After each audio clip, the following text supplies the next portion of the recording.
We made the decision in May to merge the customer success and what we had as an expansion motion into one new account management motion. This meant that we had about 350 folks globally. Of course, we did all of the things to support the stakeholders, but I think one thing that we did pull over with our team and had a change management conversation too, and the role that they play in helping us with not only executing on the training, but the change management of the organizations that we support. I think we're going to need to continue to explore new ways of using AI. And so when I coach my team, a lot of the coaching is around how are we all collectively getting to an AI first mindset. It's really important that every leader at the organization is empowered with a really simple framework for change management. And I'll give you the example of what we use here. And it's very simple.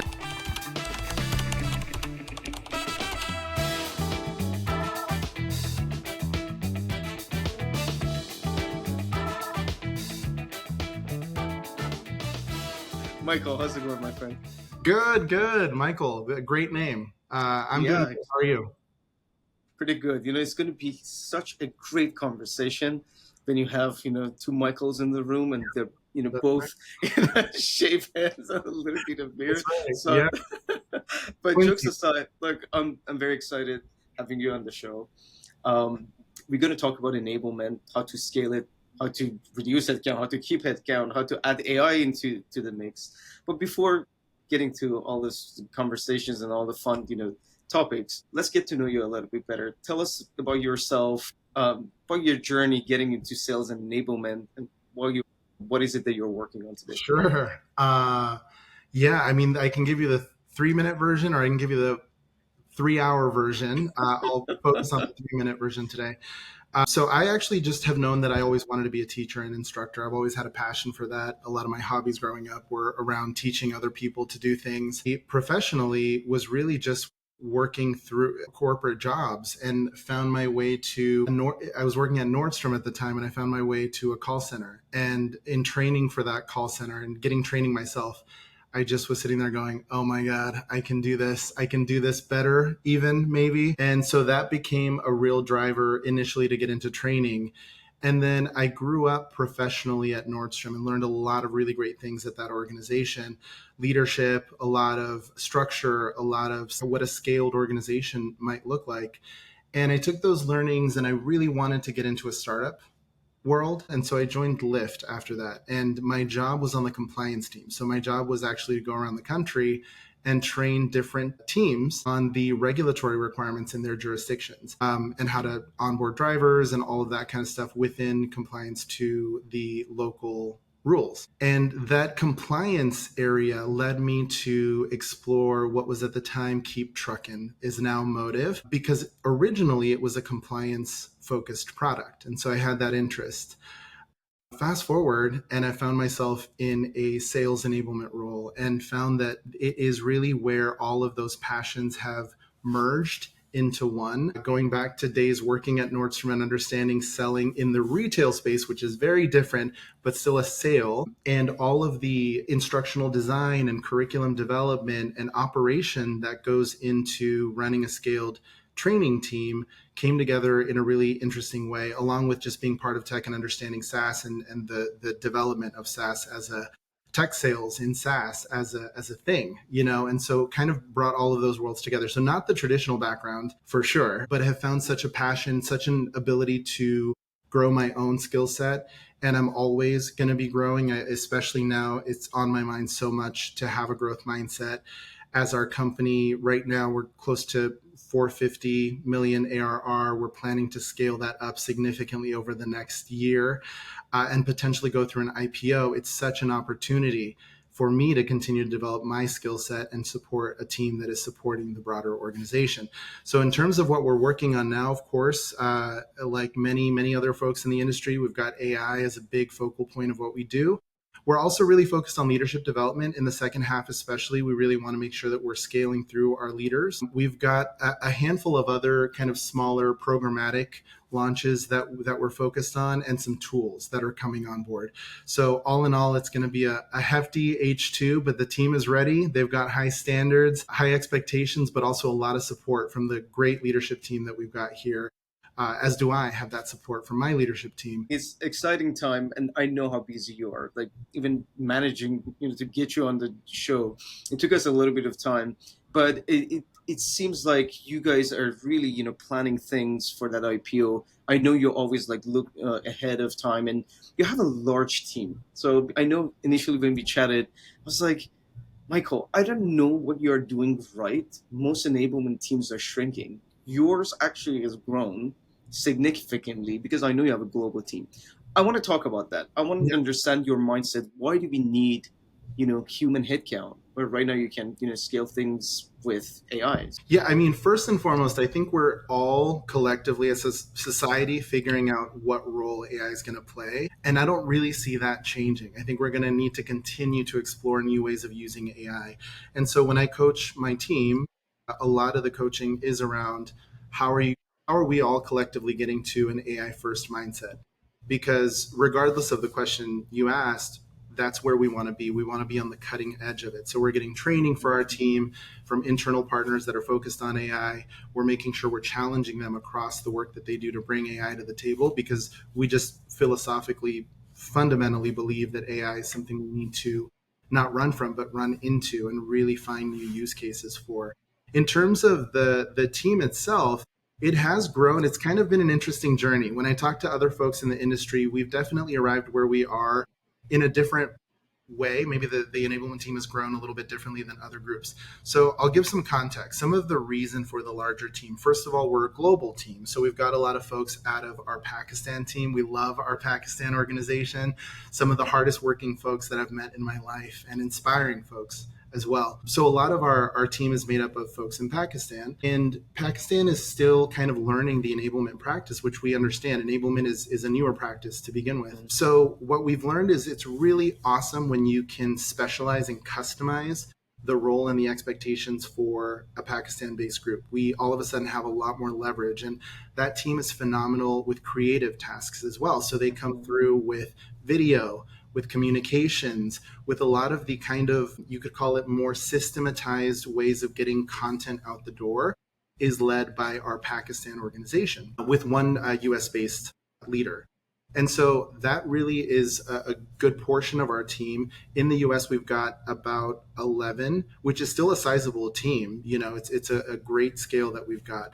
So I think that the way that we've positioned the PK team for set them up for success by kind of giving them a clear lane to swim in and then really empowering them to do that has led to strong value coming from those groups. Because the broader question is around how are we painting the picture of the value and the ROI that we're getting from the investment in enablement up to the higher ups and the leaders at the organization.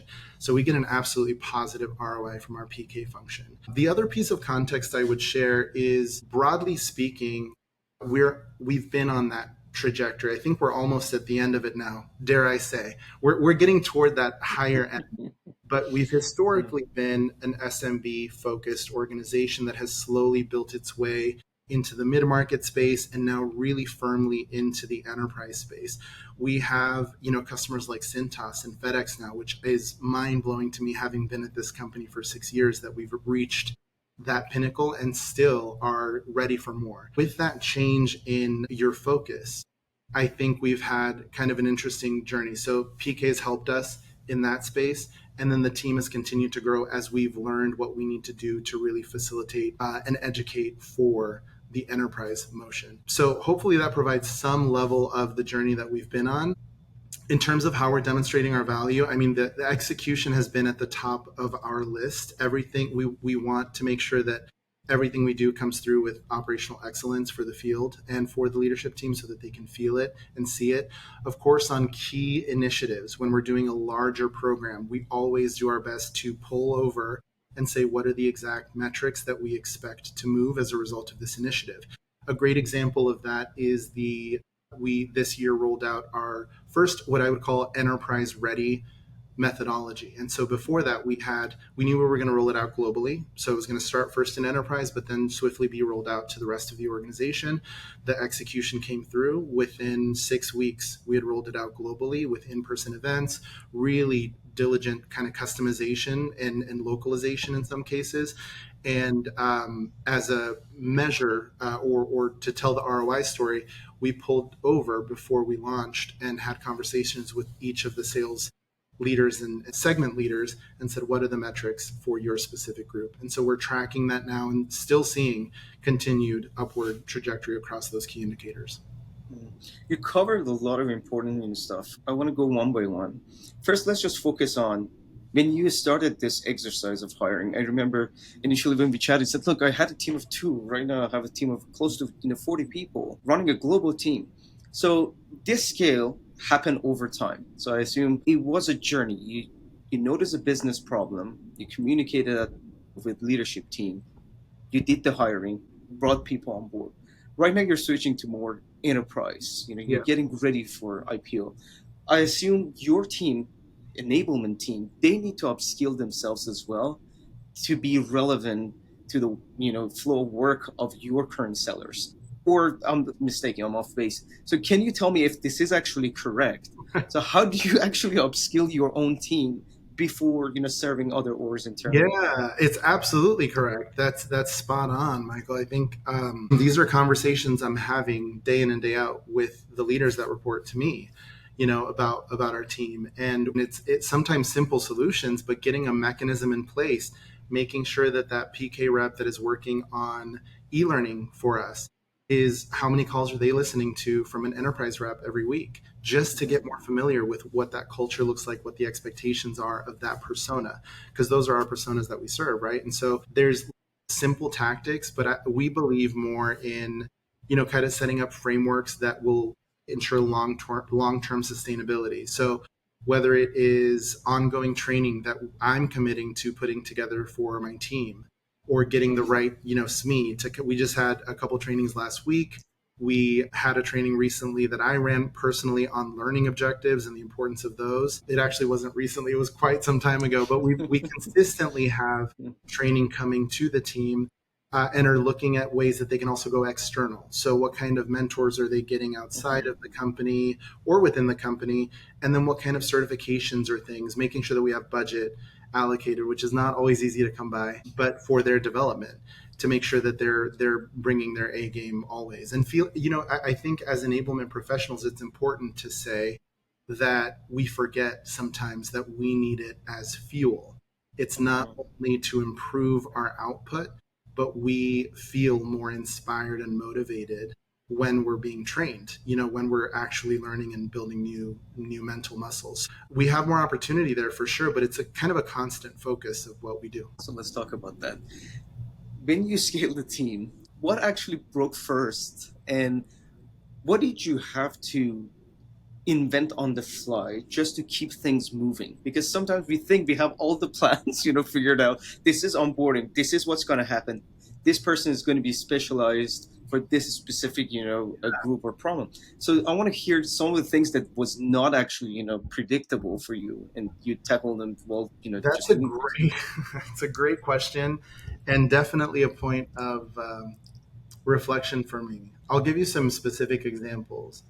But I think, our business, definitely was a startup, is still potentially a startup. We're kind of growing out of that and getting ready for IPO. So along the way, there's a lot of business decisions that are made, and the business is moving rapidly and quickly.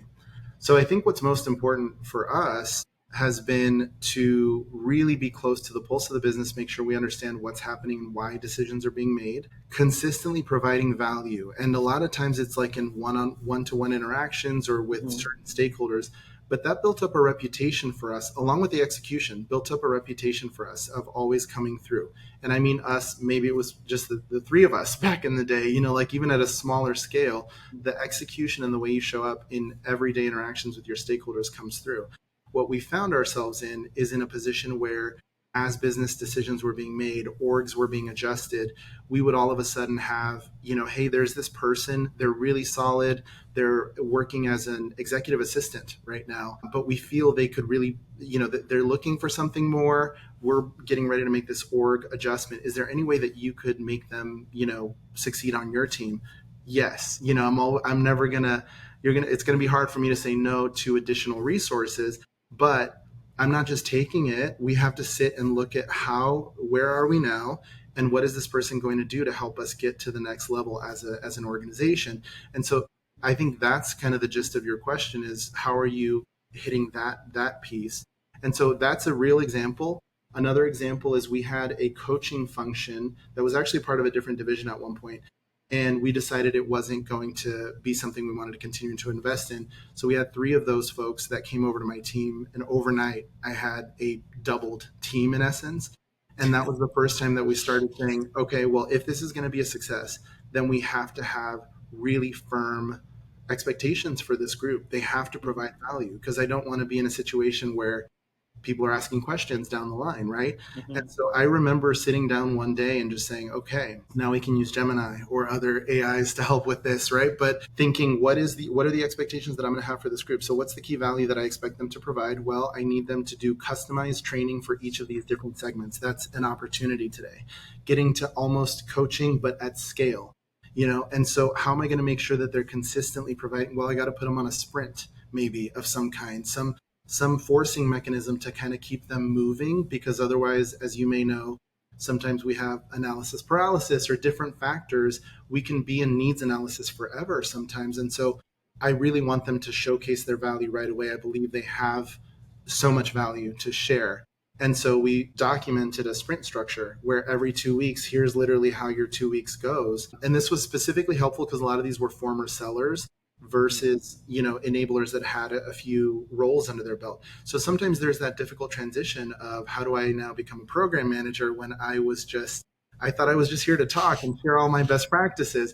That's a huge value, but also we need some structure around it to make sure that you're hitting your target. You have some feedback loops coming in. And so we did that. We established feedback loops, a sprint process, some templates for them to work off of and iterate off of.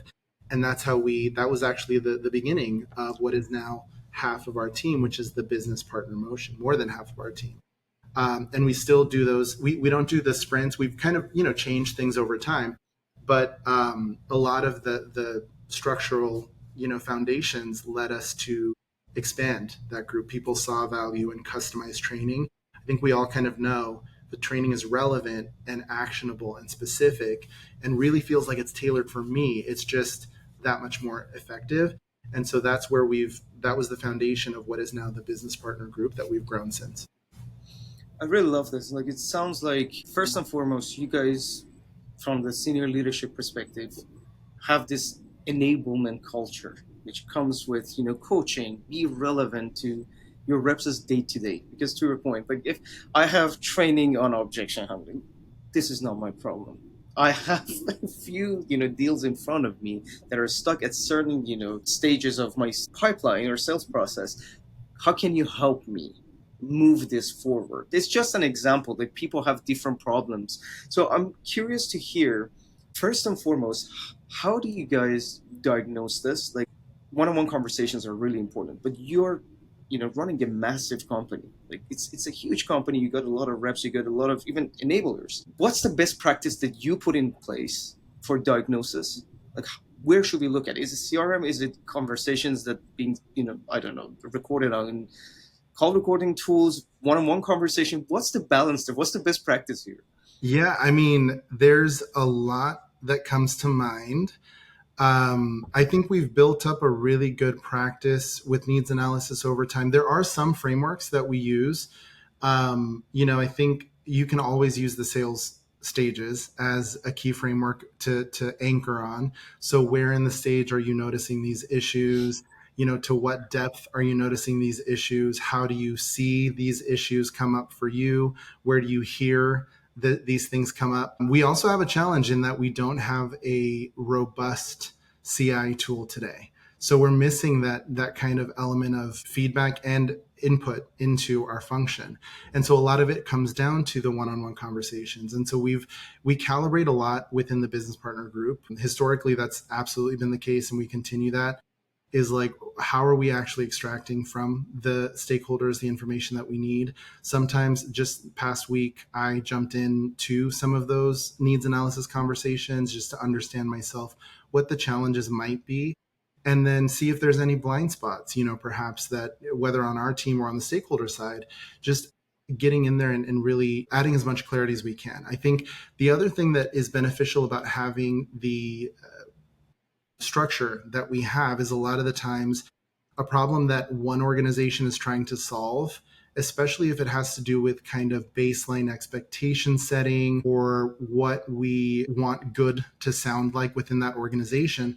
A lot of times a business partner in another function has already come across that. And so we leverage a lot of templates or structure across segments. And we found so much benefit to that, right? So something will roll out in enterprise, for example, and we will very quickly see that across the rest of the business partners, we're starting to use that as a potential path forward in our diagnosis conversations, or more in the once you're getting ready to solve the situation, we're bringing out those templates. We see people in our Slack channel asking, has anybody come across this and how are you solving it? So we do a lot of internal sharing, and that's really helped us to meet the customer's needs where they are. I think a lot of this is top of mind because we've had quite a few organizational changes this year that we've been part of supporting, and change management, but not in the kind of broader, huge change. It's more like from one month to the next, like a quick change that we need to make. And some of these are very substantial, some of them are smaller, but we've built a lot of muscle around what is it that the team needs to know in order to be effective here in this next phase. And so we've got simple frameworks, we've got templates, we've got a lot of things that over time have been created to support changes like that as well. Let's talk about some of these changes, because I think this is really relevant to our audience. A lot of senior, enablement leaders or even CROs and VPs are, listening and watching this.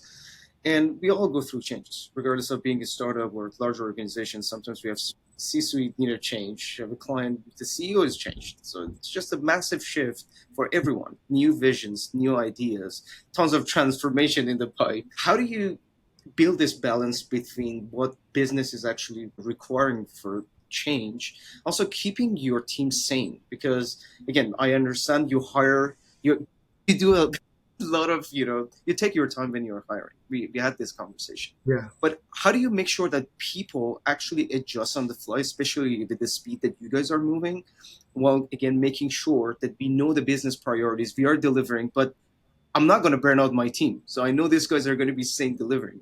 Yeah. And by the way, it's not been perfect. I've learned a lot of lessons along the way, and there have been folks that have been burned out, and we've had to have really tough conversations about that. So definitely not perfect, but I do have some thoughts on this. I think primarily it's really important that every leader at the organization is empowered with a really simple framework for change management that challenges them to build a discipline around it. And I'll give you the example of what we use here, or what I use within my team, and certainly recommend across sales and other groups as well. And it's very simple. I was in I think a human performance improvement workshop once led by Mason Holloway, if I'm not mistaken on his name. So it was years ago. And he said, I've pulled in by, a lot of different organizations for big change initiatives. And they always want to get into the theory about it and all the different frameworks, and all of those are valuable. But to your point, when we're working at a very fast pace, what's the simple, watered down version that, whether I'm a enterprise leader in the US or a Pakistan leader that's a little bit more junior and growing my team of SDRs, is universal, understandable, and kind of simple enough to work through? Because I need to understand that so that I can practice. And there's going to be plenty of change that I'm able to practice with. But what's the simple framework? And so from his perspective, it's head, heart, hands. As simple as that. Head, what do I need to know? Why is this change happening? In very simple terms that I understand. Why did the business need to make this change, whether it's positive or negative? What are the, what's the reasoning behind that? Heart, acknowledgement that that change is challenging and that there may be some emotion. We're human. at least for now. Before we all go AI, we're human. And so that's a critical part to address. And, what that means for me is not only acknowledging that, but then also offering support as the manager. This may be challenging for you.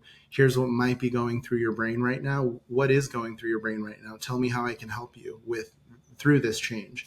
And then hands is, what am I going to do differently? Or what are you expecting from that person to do differently?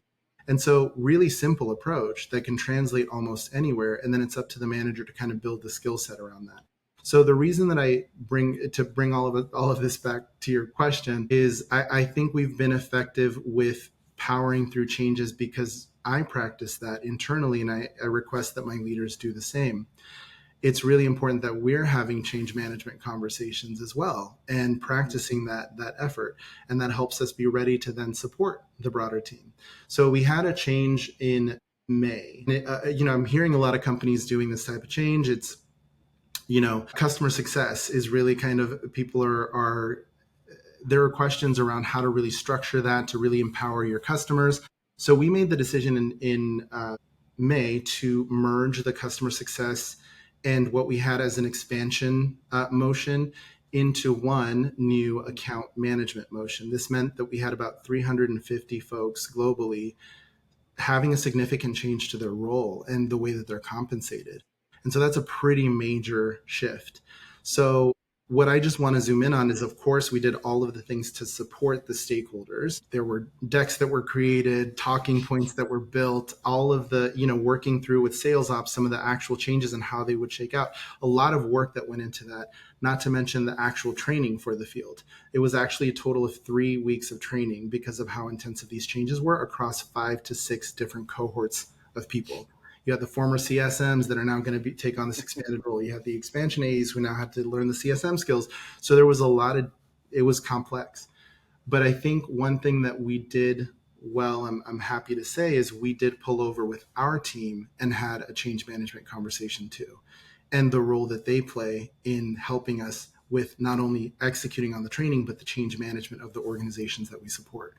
And so I think that's one part of so many different things that made this a successful transition for us, but an important one. This is actually really interesting because I keep hearing, again, mostly we get folks from the sales side and say, hey, my A's now need to do outbound. So that's a massive shift too, because we're kind of like introducing a completely new, workflow that requires a new skill set.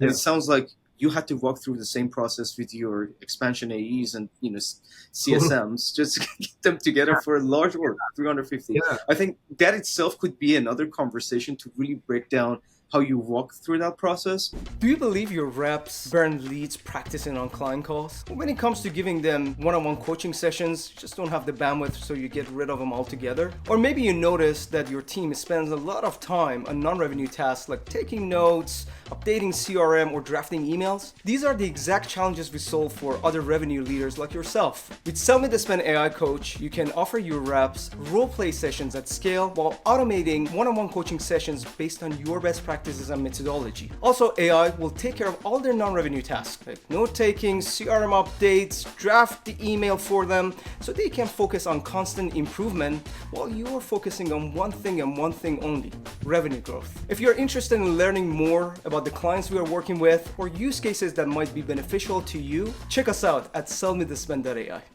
You mentioned about AI. I want to talk about that too, because one of the themes that I'm hearing right now from quite a few large enterprises is that we even introduced something as simple as enterprise ChatGPT license. And you'll be surprised that we got single-digit adoption across the board from senior leadership, frontline managers, reps. I want to hear your experience, like any rollout, any tools whatsoever that you guys rolled out with, again, the big why behind it, and what sort of results you get initially, and then walking through the process. And are you still, again, working on improving it, or at some point you decide to say, this is it, this doesn't work, maybe there is a bigger problem? Yeah, it's a great question. And this could also be a whole topic, right? I think AI is materially different than prior things that have come. I do feel that, which is, takes a lot for me to say that, but it is such a transformational technology that's going to change the way that we think and work as a society in so many ways, that it's really important to make sure that we're continuing to lean into it, even if we're not exactly sure what the strategy should be, because we're all figuring it out together. I also think that we have to be careful with, this is Amara's law, which states, I believe, please don't quote me, that we overestimate change in the shorter term, but we underestimate it in the longer term. And so a lot of times, I see leaders that are like, oh my gosh, everything AI tomorrow. And that could be true if we were running a really small, tight-knit organization where we could say, okay, everybody in the room, let's work through this, right? And there's certain pockets of the organization where that is absolutely happening. But I think you're asking about scaled AI rollout, across the organization. So I'll give you some of how we've approached this. We knew at the beginning of the year that we were going to have some new tools, and we knew that we wanted to train foundational elements of those new tools. I think we focus on excitement and high production kind of comms around it, celebrating how people were using it, but we didn't focus on adherence or making sure that everybody's accessing. It was more around excitement and generating because we knew that there were going to be people that are scared. Is this going to put me out of a job? Those are normal fears for people to have. And so we wanted to address it more on the positive side. So we actually started an internal podcast, which is like a high production video podcast. The team did great in operationalizing it very quickly with some internal AI kind of leaders at the organization. Every 2 weeks or so, we would have a new podcast with a new topic. We built a lot of agents and or at the time, I think there were prompts, a lot of assets as a result of that, and got good early traction on utilization of the platforms. Going into the second half, I think our strategy is changing a little bit. There's now more of a need and desire to get that adherence and get just more people, at the very least, in the door and experimenting. And we did pretty well with the first one. I think we were definitely more than single digits. I think it was closer to 60%, something like that. Wow. I could be wrong, but I think that's where we ended the half. But going into the second half, we're going to continue the kind of campaign of celebrating AI and the value that it's providing reps across the organization. But then we're doing two key things. So the first thing is we're looking at what is the mindset that we want around AI. And we're having some calibrations because there's no best in class. This is how you should approach AI, right? So there's a couple of things that we're thinking about. One is, what are the key value propositions or actions that it can take? And then just getting people a foundational, AI can research with constraints and provide a really great result. It can synthesize large amounts of data and then provide a really great result. It can coach me individually. And we've got some great examples of people using that, myself included, for coaching and just helping me in my role. It can draft things. So there's these categories of things. That's one way that we're thinking of approaching that. And then the other one is use case based. So really digging into the channels that allow people to highlight the use cases that are working really well, and looking at how we're going to structure those so that if I'm new or just curious, I have a really well structured way of finding the use cases that are currently trending and working best within the organization. So those are the ways that we're kind of approaching it, in addition to now a more formalized certification. So you'll go through all of the foundational elements you already know, and then be asked to kind of perform some actions to certify that you're competent in AI foundationally. So let me ask you a follow-up question, because this is really, really important to me personally to learn from you, because it sounds like 60-70% adoption, regardless of the use case, to me is a win. Many organizations jump the gun too fast. For example, they buy a self-training tool. I'm going to make myself a guinea pig. They buy an AI role play, AI coaching Sure. platform. Yeah. And the conversations typically start, is this going to improve my close ratio, especially when you get VPs on the call? Ultimately, yes. But before getting there, let's just break things down. Let's just get to know your organization and see, in terms of like adaptability to anything whatsoever, where you are at today. Have you ever rolled out anything similar to this? Typically, the answer is no. But I think this mindset shift that you're talking about should come from the leadership first, to understand that you need to be a little patient and don't be that scared No, it's not that you're behind. You're already taking new steps. Right. And I think, the other challenge with AI is when I'm looking to get engagement, when I'm looking to get engagement from the leadership team, I always look to what's happening in the industry. Let me bring and inform them, right? I don't want to just show up and say, hey, this is what I think. I'm hopeful and expect that they'll respect what I think, but they also want to know what's happening in the industry. AI is very hard to get that industry because everybody's doing it. And the bigger organizations that take time to put together data sets it takes time for them. And so like by tomorrow, that may not be relevant anymore because AI is moving so fast. But those are the two things that I leverage. And I remember a McKinsey study came out that had a scorecard for how large organizations were grading their adherence or adoption rather of AI tools. That was any framework, I think, in the shorter term that you can, even if you're just creating it yourself, I think really helps leaders wrap their brain around how to evaluate this thing called AI. Because they're used to, just like we are, looking at other tools. AI is totally new, it's different, but they need to be educated on how they should assess. It actually reminds me of my time at Lyft. A lot of the times we were going to the regulators and saying, not me, but the lawyers on our team were going to the regulators and saying, hey, we know this is a new thing. Here's how we think you should think about grading us. And believe it or not, I mean, it's not the most logical thing, but it is.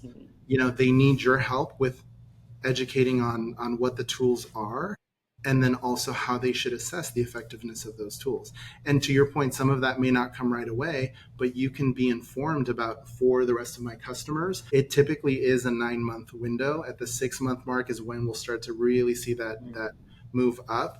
So we need to make sure that you're aligned on that expectation that makes sense for your organization right now so that we can move forward successfully. I love that. I love that. Look, we can talk about this specific topic forever. I want to respect your time. We're almost about time. Do we have a couple of more minutes? I want to ask some rapid fire questions. Yes. Okay, let's go for it. Let's go. All right. Revenue leaders will be more effective if they only have transparent conversations about performance with their teams. And maybe this is just top of mind because of recent experiences I've had, but I think it's going back to that change management, the radical candor is the way of the future. We really have to have a mentor mindset, which to me means high expectations and a high level of support for you. I love that. Instead of sell me this pen, complete this. Sell me this. Sell me the. I don't even know how to answer that one. What do you? Is it just another? Sell me this? Do I say sell me this mug? I don't know. Come on. Then that's what it is. Okay, there we go. This isn't even. It's not even a mug, by the way. This is a water bottle. I love it. Okay, so how your career impacted your personal development? I think I have developed so much around communication, both written and verbal.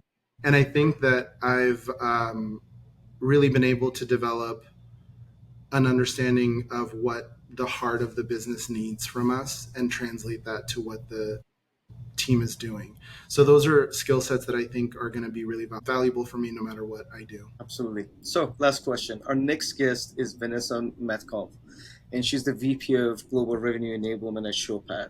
Do you have any questions for her? Part of me is selfishly like, well, should we talk about what Showpad can do for Motive? Actually, I have a good one for her. The CMS category I see as potentially with tools like Glean that can not only look in the CMS. The CMS value proposition originally was this is your source of truth for customer-facing content.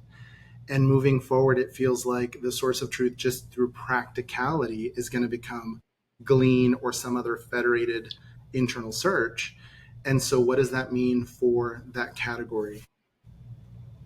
I love this question. Yeah, I'm actually curious. It's conversations that we're having internally about like used to be that, but now if it's Google Drive and then we just empower Glean to only look in a certain Google Drive, where's the value? And so I'm sure there's tons, but it would be great to hear her perspective on that. I love that question. I'll make sure I ask Vanessa. Cool. Actually, this Friday. Anyways, really enjoyed this conversation. Appreciate you taking the time. Michael, if someone wants to reach out, can they and how? Of course they can. Yeah, I would say LinkedIn is the best pathway. So find me on LinkedIn. and happy to have some conversations. Would love to meet more of the network. All right, fantastic. Guys, I hope you enjoyed this episode, and until next time, bye for now.